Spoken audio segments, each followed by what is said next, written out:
Assalamualaikum warahmatullahi wabarakatuh. Alhamdulillah alladzi ja'ala lakum al-ardha firasya was-samaa'a binaa'a wa anzala minas samaa'i maa'an fa akhraja bihi minas thamarati rizqan lakum fala taj'alu lillahi andada wa antum ta'lamun. Allahumma shalli wa sallim wa barik ala habibina wa syafiina Muhammad wa ala alihi wa sahbihi wa sallam tasliman katsiran amma ba'd. Janabal fudhala sedanten pengurus BDM, Bapak PJM-nya, Sangat Wetan, Bapak Ibu hadirin hadirat yang dirahmati Allah.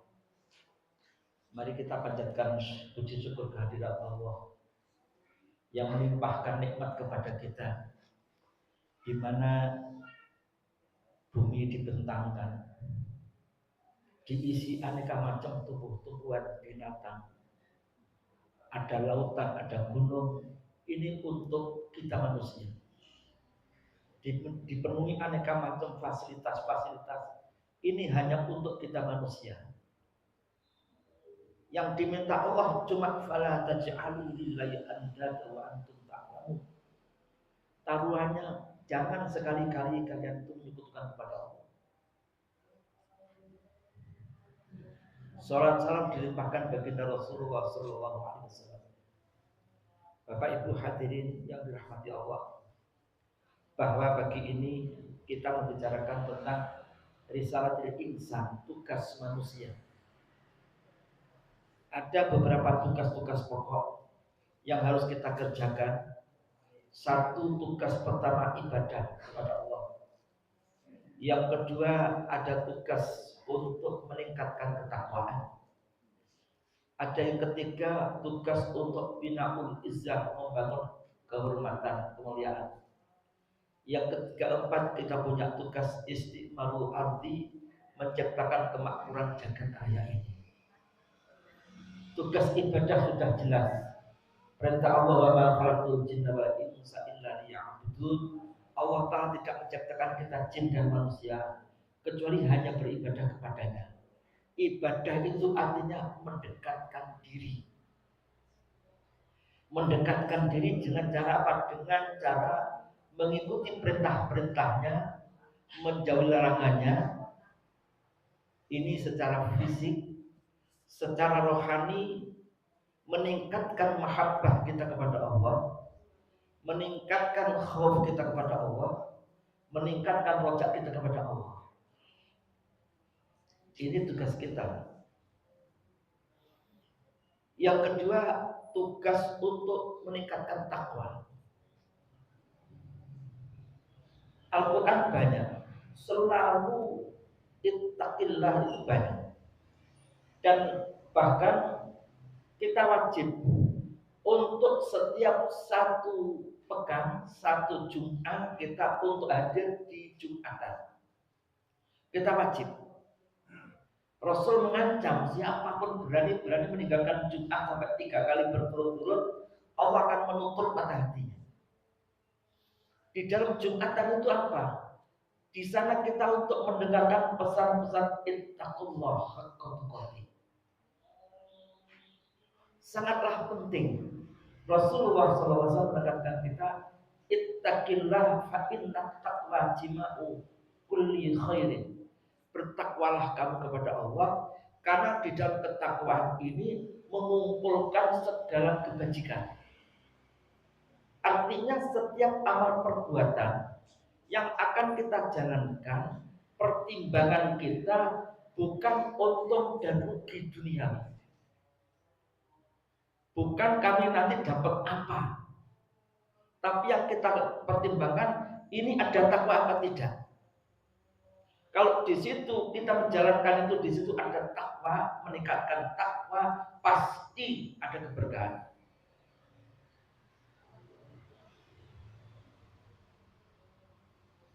Yang ketiga, membangun kehormatan. Ini wajib.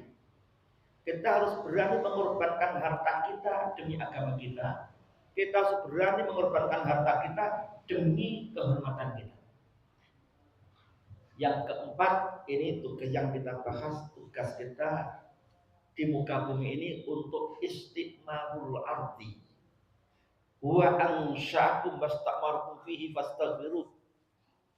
Dialah Allah yang menumbuhkan kalian dari perut bumi, dari tanah.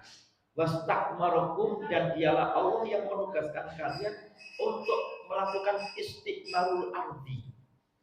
Secara kauniyah, secara penciptaan, Allah Ta'ala mengembangbiakkan manusia. Ini iradah kauniyah. Secara syariah, kita ditugasi untuk bagaimana merawat jagat raya ini jadi makmur. Perintah Allah tentang ibadah, tentang takwa, tentang binaul izzah, ini secara individu. Tapi kalau kita bicara tentang istiqmarul ardi, menciptakan kemakmuran jagat ini tidak bisa kita sendiri-sendiri. Harus dibangun berjamaah.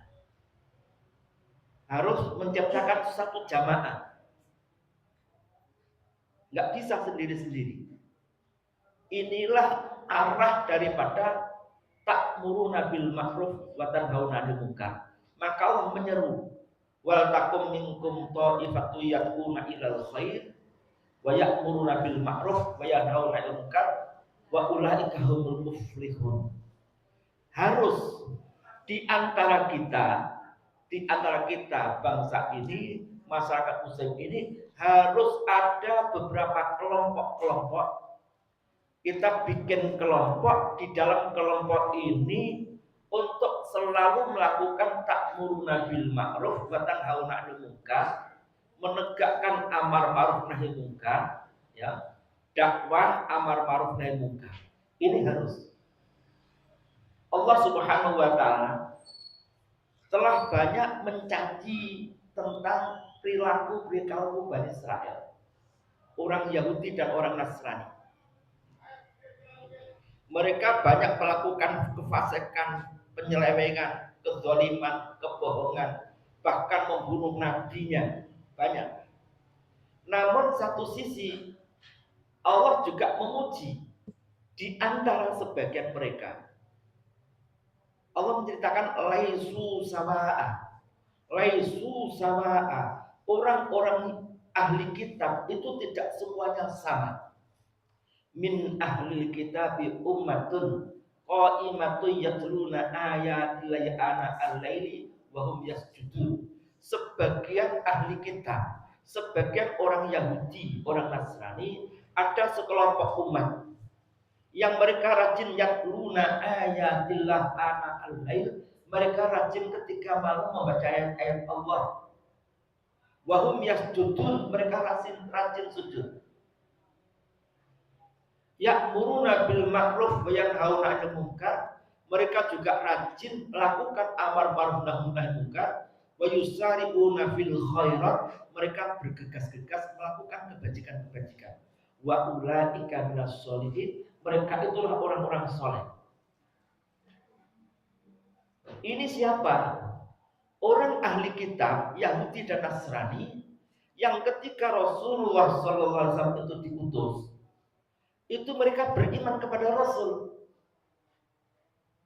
Orang-orang Yahudi, orang Nasrani yang mereka beriman kepada Rasulullah, perilaku mereka dulu sebelum Muhammad itu diutus, mereka itu sikapnya setiap harinya membaca ayat-ayat Allah, rajin rukuk dan sujud, rajin melakukan amar ma'ruf, rajin melakukan nahi munkar, dan mereka selalu mengajak kebajikan-kebajikan.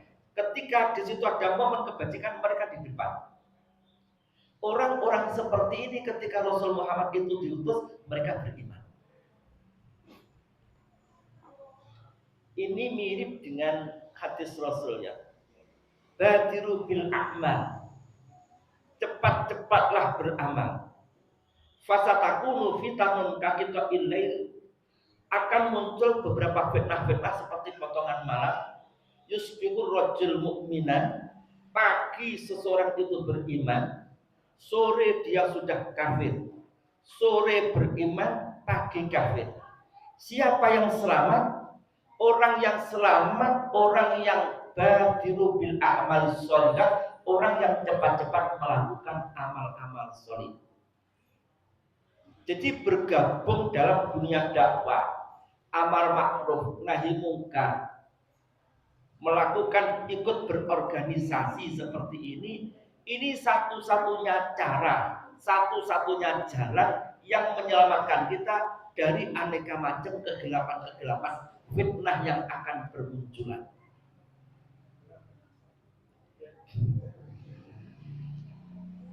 Bahwa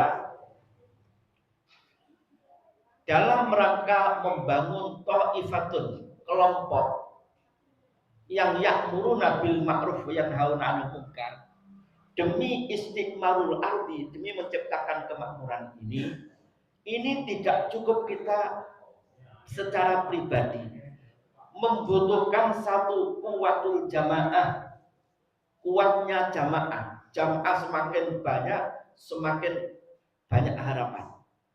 Yang kedua butuh kuwatul mal, potensi kekayaan harta, harus ada butuh dengan harta, butuh jamaah, butuh harta, wa quwwatul akhlak, kekuatan akhlak, membangun akhlak. Karena Rasulullah SAW itu diutus, respon masyarakat itu faktor yang dominan karena akhlaknya, kuwatul akhlak. Yang keempat, kuwatul ilmi, potensi ilmu. Yang kelima, kuwatul harokat, potensi pergerakan. Untuk istiqmalul ardi, untuk menciptakan kemakmuran jagat ini adalah harus menciptakan suatu ta'ifah, satu kelompok. Kelompok yang rajin ta'muruna bil ma'ruf wa tanhauna 'anil munkar, dan kita mengharap kita hidup di dunia yang sudah seperti ini, semoga kita digolongkan seperti yang disebut Allah, laisu sawa'an, digolongkan orang yang rajin ta'muruna bil ma'ruf wa tanhauna 'anil munkar wa yusari'una fil khairat. Jadi harus membangun satu, meningkatkan kekuatan jamaah, kekuatan harta, kekuatan akhlak, kekuatan ilmu, kekuatan harokat pergerakan.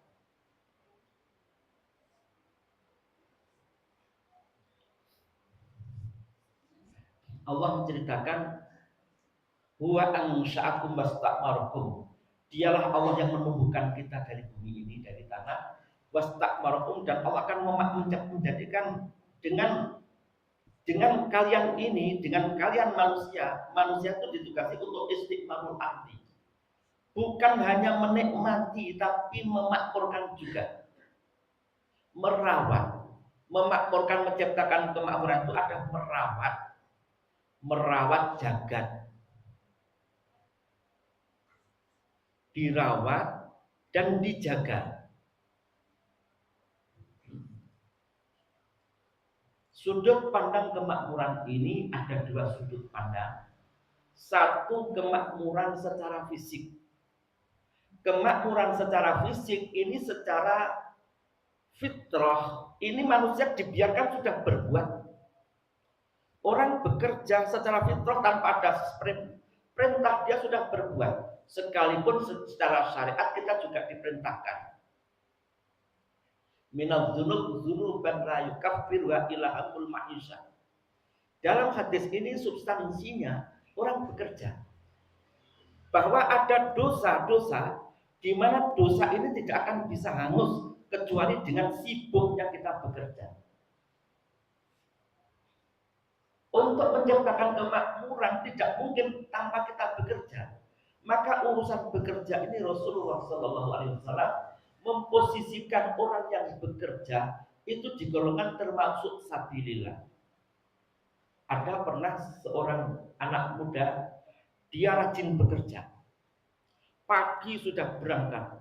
Para sahabat mengkritik, waihaka, celaka kamu. Pagi-pagi seperti ini sudah bekerja. Rasul mengatakan, kamu yang celaka. Kalau memang dia itu bekerja untuk mencukupi dirinya dan keluarganya, fahuwa fisabilillah. Kalau dia itu bekerja untuk mencukupi dirinya saja, dia juga fisabilillah.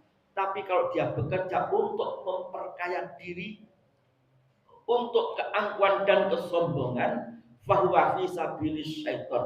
Dia di jalan setan. Podo-podo nyambut gawe ini, podo-podo nyambut gawe ini, waspadalah. Kami bekerja itu di jalan Allah apa di jalan setan.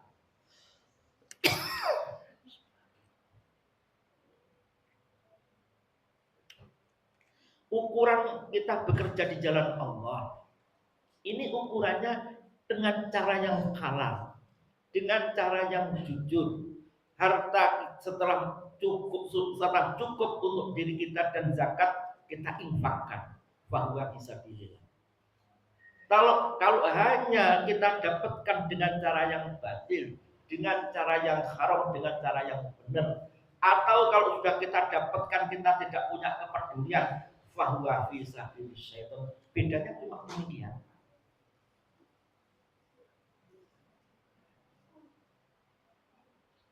Tidak mungkin kita punya fitrah seperti ini, cara berpikir seperti ini, kalau kita itu tidak bergabung ta'ifatun, satu kelompok yang di situ menyeru dakwah ilallah dan ta'muruna bil ma'ruf wa tanhauna 'anil munkar.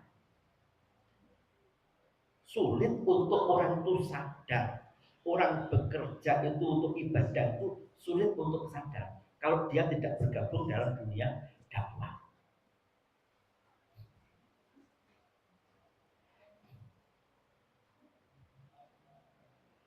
Coba rata-rata pekerjaan justru runtuhnya jagat ini karena apa? Karena banyak perbuatan-perbuatan pekerjaan-pekerjaan yang itu melakukan penyelewengan. Bicara tentang kemakmuran itu sebenarnya sepele. Sekiranya kita umat Islam semuanya menjalankan syariat Allah, makmur sudah. Dan apalagi syariat Allah itu menyangkut tentang tatanan sosial dan ekonomi, itu bukan hanya untuk umat Islam saja, untuk semuanya. Sebenarnya demikian. Dan ini berlaku semenjak zaman dulu. Nah, sekarang sebaliknya kita umat Islam, hukum masalah halal haram, masalah perdagangan, tatanan sosial, kita umat Islam terjebak sistemnya bukan sistem Islam. Sekiranya umat Islam itu komitmen akan Islamnya, pasti makmur. Contoh, terjadinya kesenjangan sosial. Ini yang paling banyak. Satu karena riba, yang kedua karena terjadinya monopoli. Padahal di zaman Rasulullah SAW tentang urusan monopoli ini sesuatu yang sangat dikecam.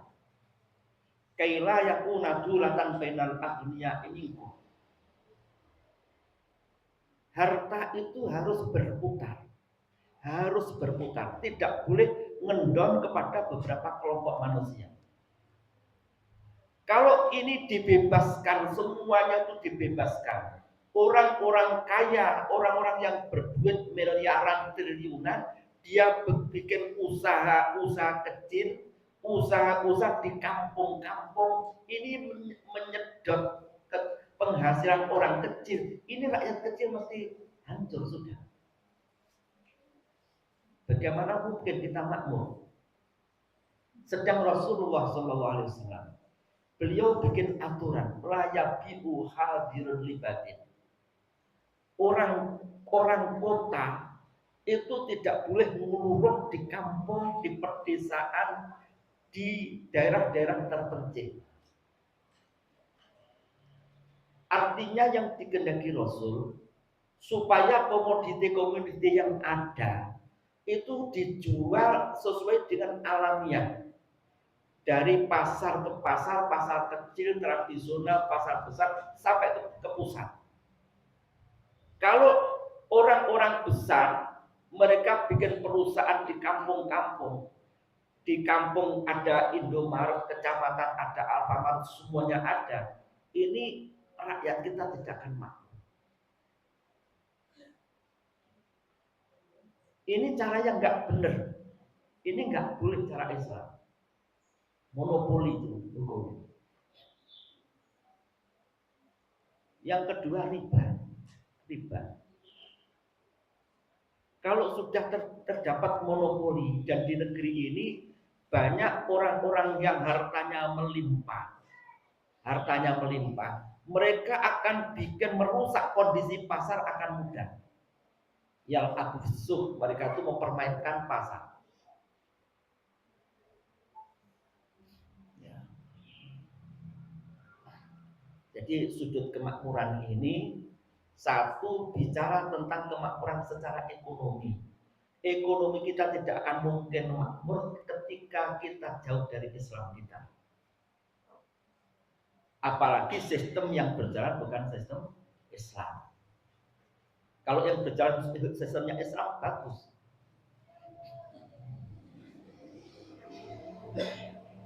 Dan kita sendiri kadang-kadang dalam perdagangan kita kurang fanatik. Sekalipun boleh, syariat tidak melarang. Tapi kita kan tidak salah untuk memanage sistem. Di zaman Rasul biasa jual beli dengan orang Yahudi. Orang Nasrani biasa jual beli muamalah seperti ini. Artinya tidak ada larangan. Cuma perkembangan zaman yang mereka tuh bikin sistem yang mencekik kepada kita, kita tetap mengikuti sistem-sistem mereka. Kita itu pasar, kita tuh jumlahnya banyak. Sekiranya kita itu bikin pasar sendiri mampu.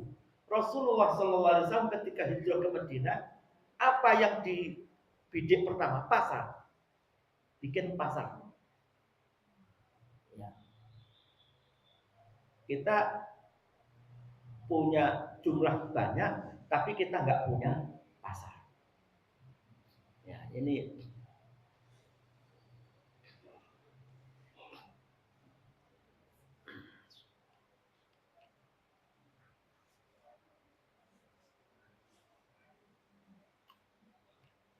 jadi mengrekrut masyarakat untuk bikin kelompok tadi, bikin to'ifah, bikin gerakan.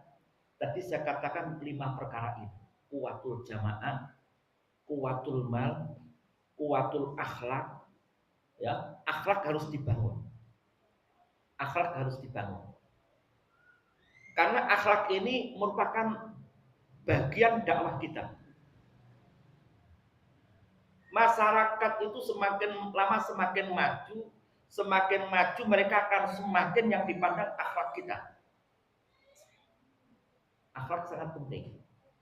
Fabima rahmatin min Allahi lintalahu walaupun tafaddan qalidul qalbi lam fadlu min hawlik. Fabima rahmatin min Allahi lintalahu. Terjadinya gerakan-gerakan yang dijalankan Rasulullah karena kasih sayang Rasul. Cepatnya di dalam masalah dakwah itu yang utama ada karena akhlaknya.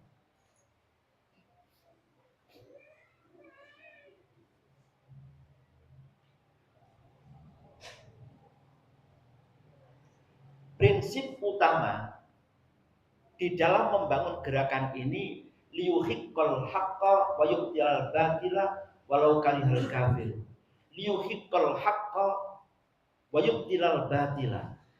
Kita hendaknya bagaimana untuk menunjukkan yang benar katakan benar. Yang benar nampak benar. Yang batil nampak batil. Jangan ada remeng-remeng.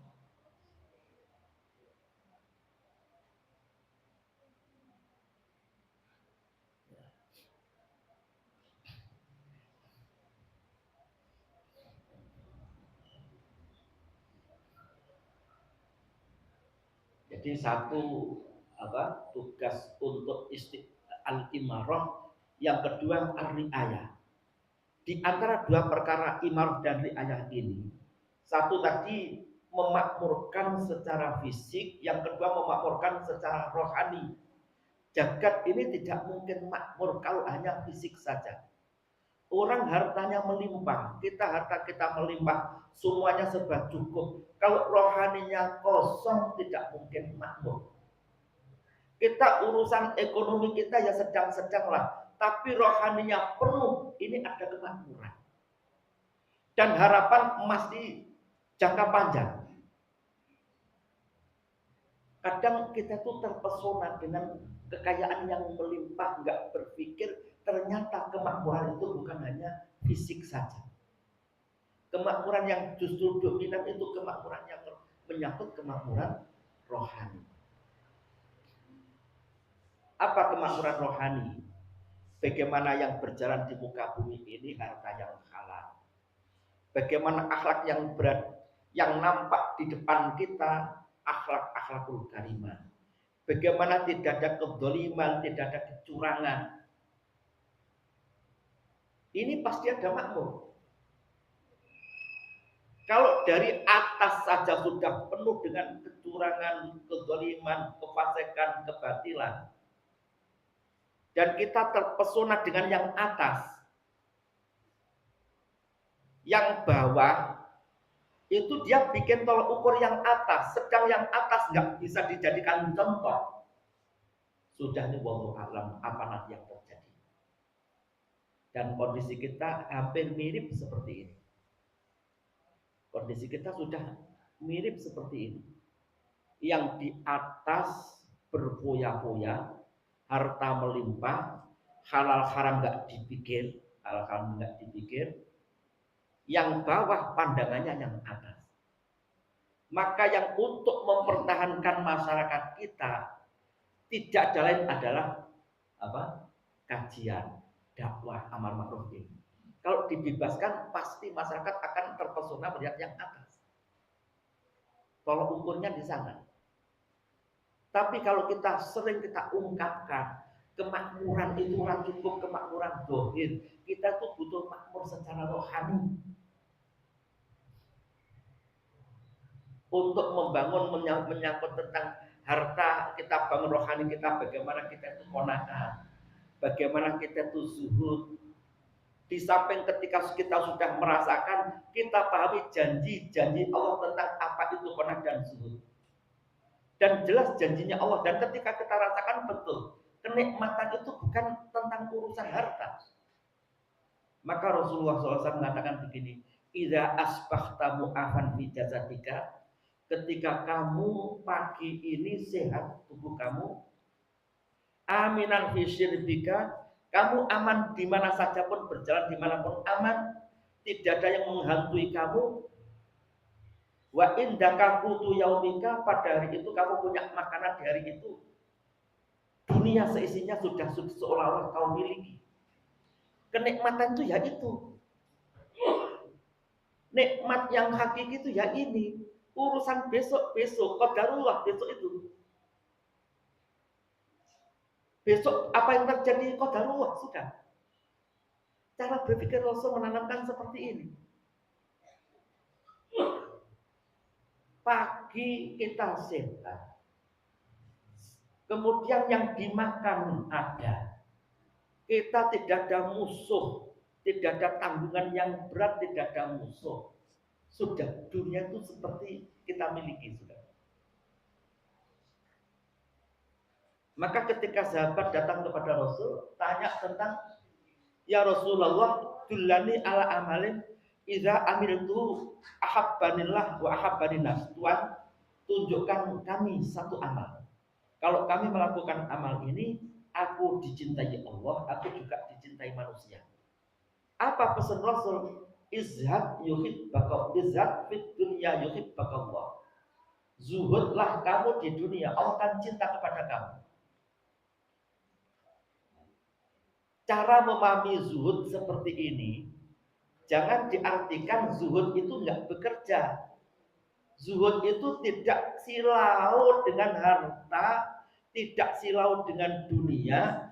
Dunia itu satu menyangkut harta benda, kedua menyangkut kehormatan. Ketika menyangkut status sosial, gak gumun dengan harta, kehormatan, status yang gak penting.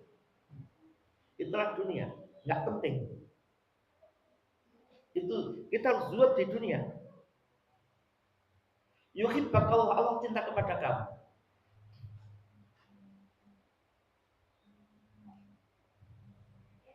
Wazhad fima fi aidin nas yuhibbaka nas. Zuhudlah kamu dari apa yang dimiliki manusia.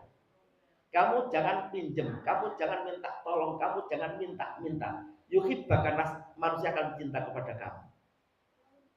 Rasul menanamkan kita bagaimana untuk memakmurkan rohani kita supaya makmur.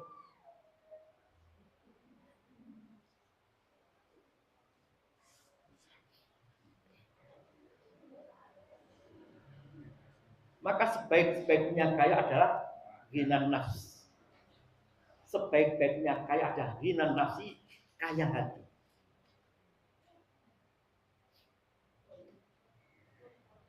Orang yang hartanya melimpah, sedang hatinya serba merasakan kekurangan, itu ada fakir yang kefikiran yang bertubi-tubi, nggak ada habisnya.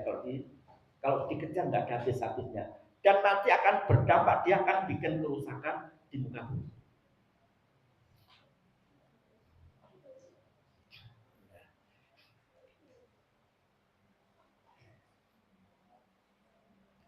Jadi pilar tegaknya kemakmuran, satu kalau secara fisik pilarnya ada tolakul halal. Tolakul halal. Tentang tolakul halal itu dari aneka macam dimensi, itu Islam sangat menekankan satu dalam bidang masalah perdagangan. Rasul mengatakan afdalul makasib at-tijarah. Rasul menekankan afdalul makasib at-tijarah. Utama-utamanya penghasilan adalah dagang. Dan sungguh dagang ini, orang dagang itu 90% harta kekayaan itu ada pada perdagangan. Yang 10% di lain perdagangan. Hadis ini menunjukkan bahwa kita ditekankan untuk bagaimana kita menjadi pedagang.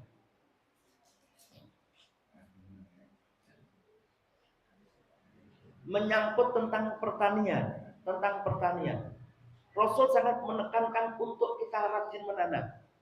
Man zar'a zar'an, siapapun menanam pohon itu dimakan burung, dimakan binatang, dicuri orang, tetap kutibat lalu sedekah, bagi penanamnya tercatat pahala sedekah.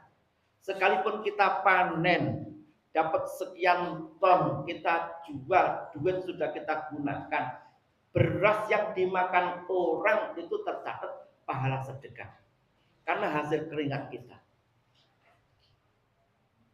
Jangan kau anggap iki wis tak dol, duitnya tak gawe. Tidak, ini tetap tercatat pahala sedekah. Anda berjasa. Kalau Anda tidak menanam, mereka yang dimakan apa?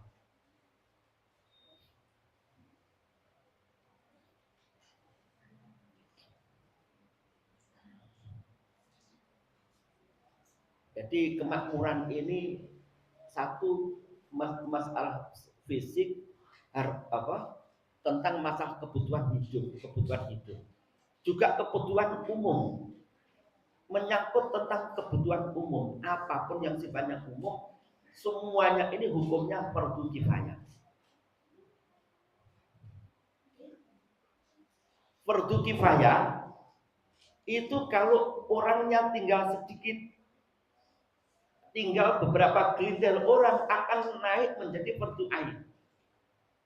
Contoh umpamanya tentang ilmu kedokteran.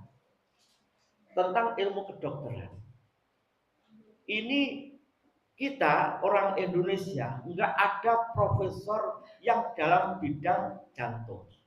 Kita bergantung dengan orang-orang non muslim, haram hukumnya semuanya.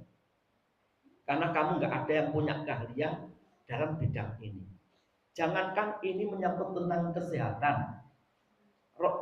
Dalam aturan fikih saja, ingkanat andekan penduduk negeri itu butuh sebuah jarum, hanya jarum. Di negeri ini nggak ada orang yang bisa bikin jarum, haram semuanya. Harus ada. Karena kita itu ditekankan harus ada kemandirian dalam semuanya bidang. Karena sudah kadung kita itu sudah campur ya, kita sama sekali tidak ada kemandirian. Urusan apapun menyangkut kesehatan, makanan, kedokteran, semuanya kita tidak ada yang mandiri.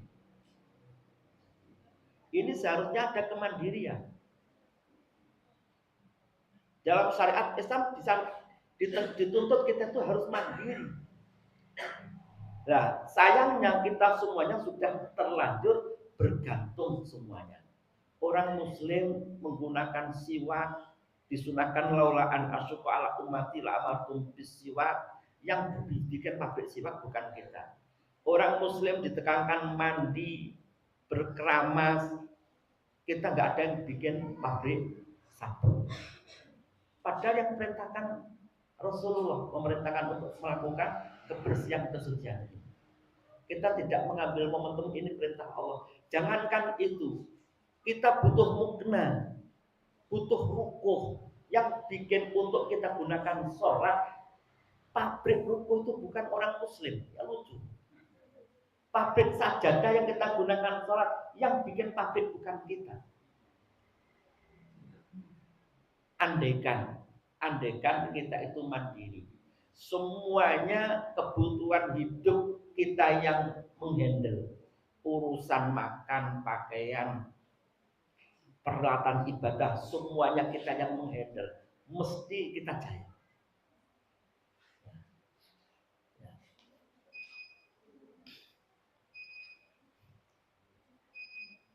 Kemudian kemakmuran ini pada prinsipnya untuk menjaga semuanya, kita itu hidup berdampingan dengan semuanya, lintas agama, lintas suku yang berbeda. Maka apa atau langkah yang kita lakukan harus mengedepankan aulawiyah, mana yang lebih utama. Secara aulawiyah, harokah atau pergerakan-pergerakan yang kita lakukan ini jangan lepas dari 5 unsur. Satu, untuk hifdzun nafas, menjaga jiwa. Ini harus. Bagaimana tidak ada hal-hal yang mengancam jiwa kita. Apakah itu penyakit ataukah pembunuhan. Dan kepada siapapun. Sampai Al-Quran mengatakan waman ahyaha faka'annama ahyan nasa jami'an. Orang yang menghidupi satu jiwa, menyelamatkan satu jiwa, satu nyawa, seperti menghidupkan seluruh manusia. Jangan ada hal-hal yang menyebabkan pembunuhan atau hal-hal yang mengancam kematian. Yang kedua yang kita kedepankan adalah hifdzin nasl, menjaga keturunan. Menjaga keturunan. Satu, menjaga keturunan ini bagaimana keturunan itu orisinil.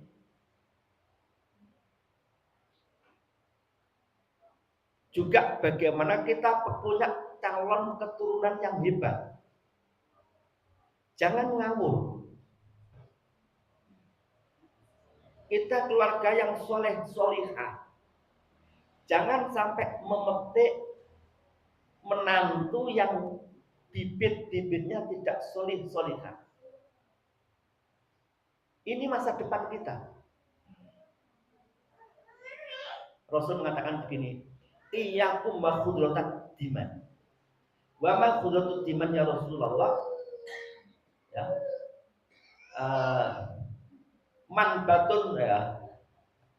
Jagalah kamu jangan sampai apa memanfaatkan khudratatin, tumbuh-tumbuhan yang kelihatannya hijau yang tumbuhnya di tempat-tempat najis. Ini sindiran Rasul. Apa yang dimaksud Tuhan? Imra'atun khasna fi man batisu, wanita cantik, dia punya benih-benih, bibit-bibit dari keluarga yang kotor. Rasul mengatakan seperti ini, fa innal irqa dassasun, kata Rasul. Naluri itu sangat mempengaruhi.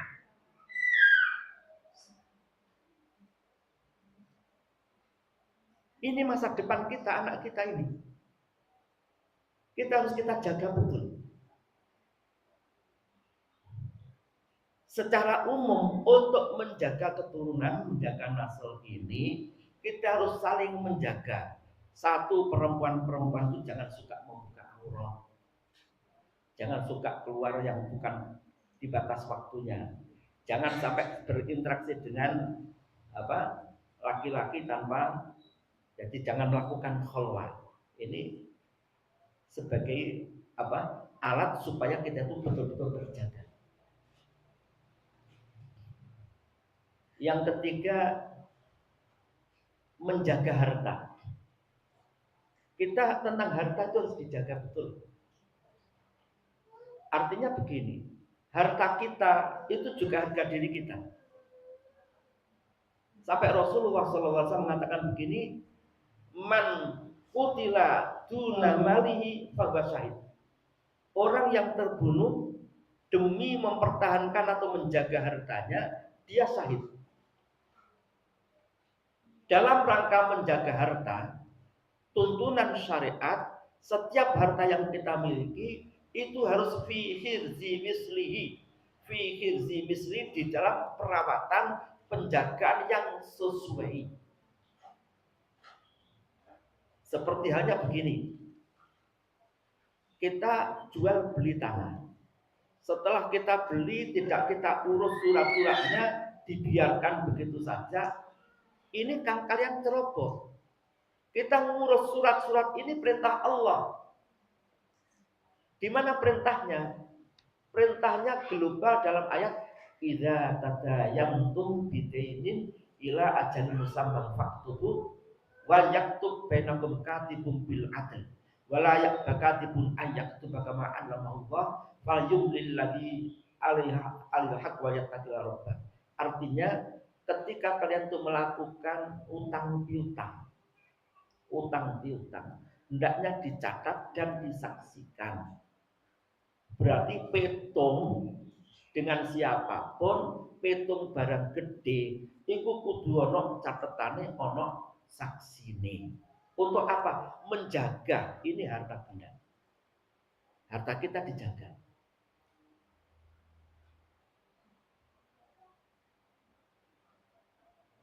Coba ini substansinya kan menjaga harta. Rasul kan perintahkan begini, ketika kalian tuh malam akan tidur, supaya kalian tuh mengecek pintu-pintu rumah kalian. Hadisnya kan begitu. Dan dicek di dapur masih adakah kompor yang masih nyala, luwengan sing enek wowone. Dicek juga makanan itu supaya dikasih ditutup. Atau lebih aman lagi dimasukkan di kulkas atau di almari. Dalam hadis tersebut perintah Rasul kalian itu supaya menutup makanan, karena setiap malam itu kadang-kadang ada virus yang menyebar ataupun binatang-binatang. Lampu-lampu dimatikan, baru silakan tidur. Hadis yang mengatakan seperti ini substansinya apa? Untuk menjaga harta. Karena begini, terjadinya kecurangan, kezaliman, ataupun juga pencurian, ataupun perampokan, itu kemungkaran apa tidak? Satu kemungkaran. Kemungkaran itu kadang faktornya dari pelaku, juga faktornya bisa misalkan dari orang yang punya harta. Sekiranya kamu tidak sekiranya kamu tuh betul-betul kau rawat, tidak mungkin pencuri itu akan masuk di rumah kamu. Tapi karena kamu ceroboh, ini pencuri, kamu itu berarti memberikan peluang orang lain untuk berbuat maksiat. Kita nggak boleh memberikan peluang orang lain berbuat maksiat. Sampai umpamanya terjadi. Ini konsekuensinya hukum akan juga meringankan bagi pelaku. Karena yang disalahkan bukan pencurinya, yang ikut disalahkan orang yang punya barang. Anda naik sepeda motor, diletakkanlah di tengah sawah, kau tinggal di dalam. Kuncinya tetap nyantol di sepeda, dicuri orang. Ini secara hukum agama. Ini nanti kalau malingnya ketemu, ini tidak sampai potong tangan. Ini nanti ada pengurangan karena yang penyebab kejahatan dari pihak yang punya.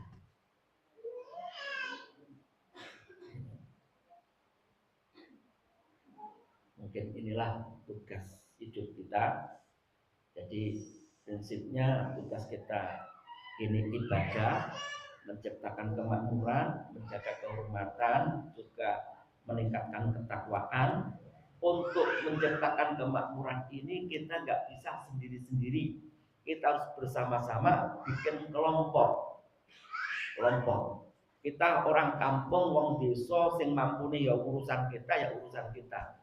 Kalau nanti sudah tingkatannya yang pusat, baru mereka akan bicara tentang masalah tatanan negara menyangkut tentang perampokan hutan dan lain sebagainya. Itu untuk konsumsinya orang-orang pusat. Jadi kini ngomong-ngomong kuwi waktu itu konsumsi awake dhewe. Itu juga merusak. Ini merusak itu luar biasa ini secara hukum Allah. Luar biasa. Apalagi konspirasi antara tokoh-tokoh agama dengan oligarki untuk mencaplok kekayaan alam seperti ini. Ini kemungkaran yang sangat besar. Mungkin dari kami cukup sekian. Wassalamualaikum warahmatullahi wabarakatuh.